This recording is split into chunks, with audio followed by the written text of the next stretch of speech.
Hi there, and welcome to She Spice. Usher has as of late uncovered a dazzling disclosure in regards to the Carters' departing fans, completely dumbfounded. So what precisely did he say? Usher as of late uncovered that he should be in a super gathering with Jay-Z, Pharrell Williams, and Diddy that never worked out as expected. The vocalist showed up on the well-known club Shea Digital recording, facilitated by former American footballer Shannon Sharpe. In the event that he at any point turned down a joint effort, he later lamented, "You are going to detest me for this one.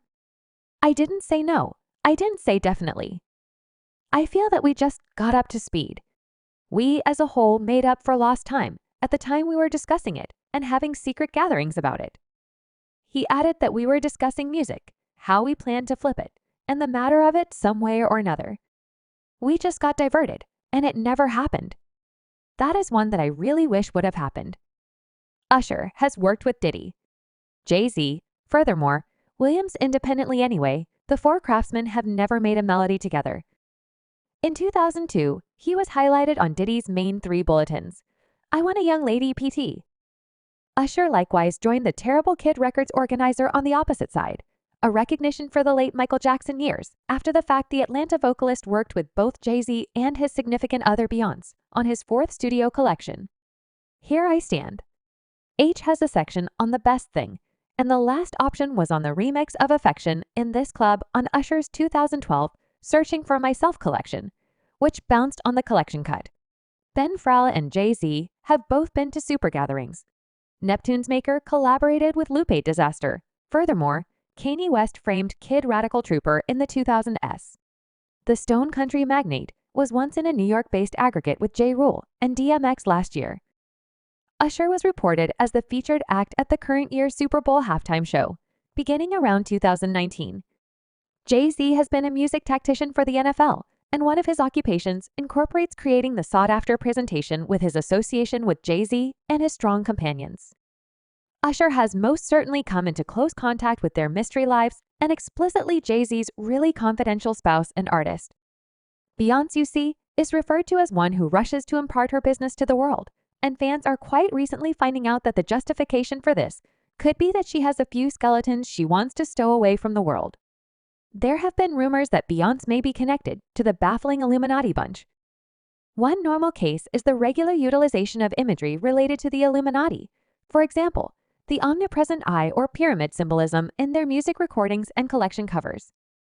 For instance, in Beyoncé's development music video, there are scenes portraying her remaining before a searing pyramid, an image frequently connected to the Illuminati.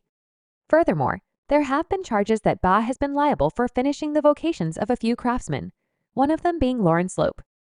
Lauren Slope's soaring outcome in the music business was obvious, with her accomplishment setting a high bar for specialists even today.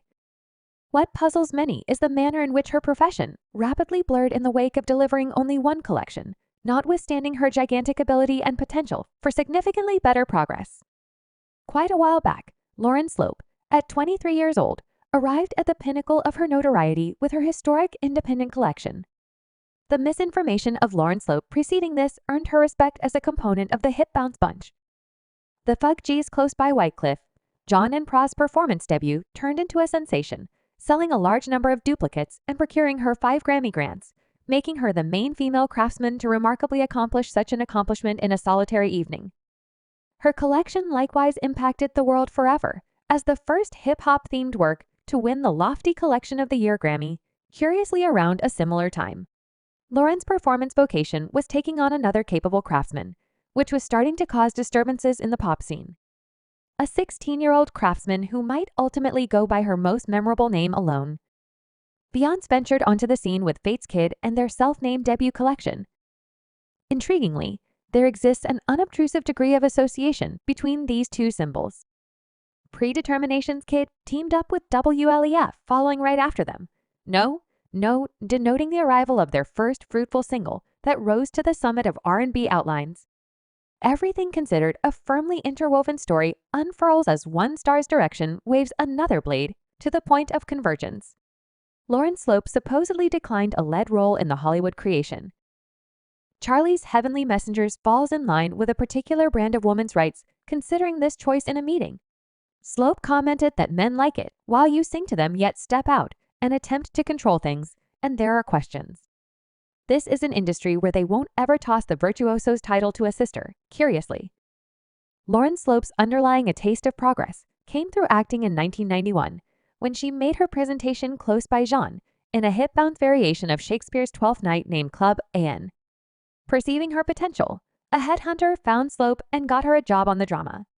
As the world turned in this manner, she graced the screen in Sister Act 2, back in the propensity to procure acclaim from film pundit Roger Ebert, who deplored that her exceptional ability was underutilized.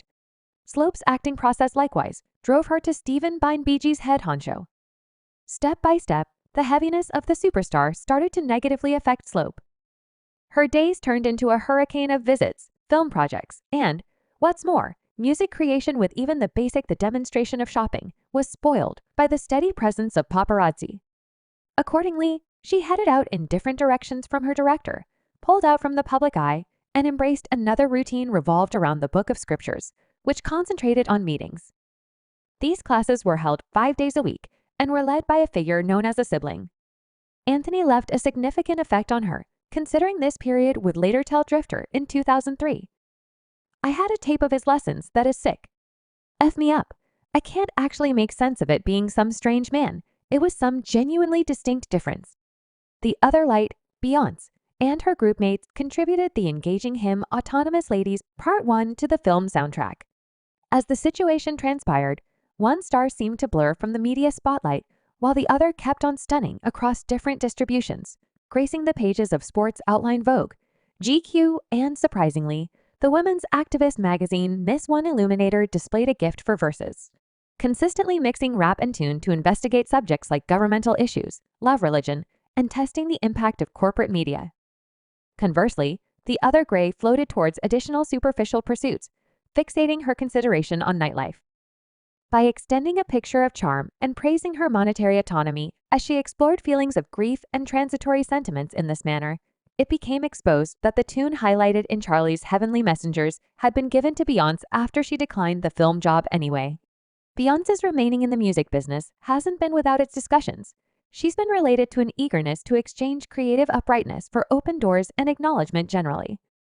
Beyoncé has been seen to promptly acknowledge offers only for the charm of financial inclusion and superstar status. This example appears to have continued in her choice to take on this specific tune at the time.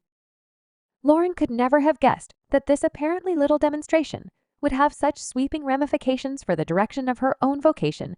In a meeting, she said individuals need to comprehend that the Lauren Slope they were presented to start with was everything that was permitted in that field at the time. I needed to step away for the machine. I was too compromised.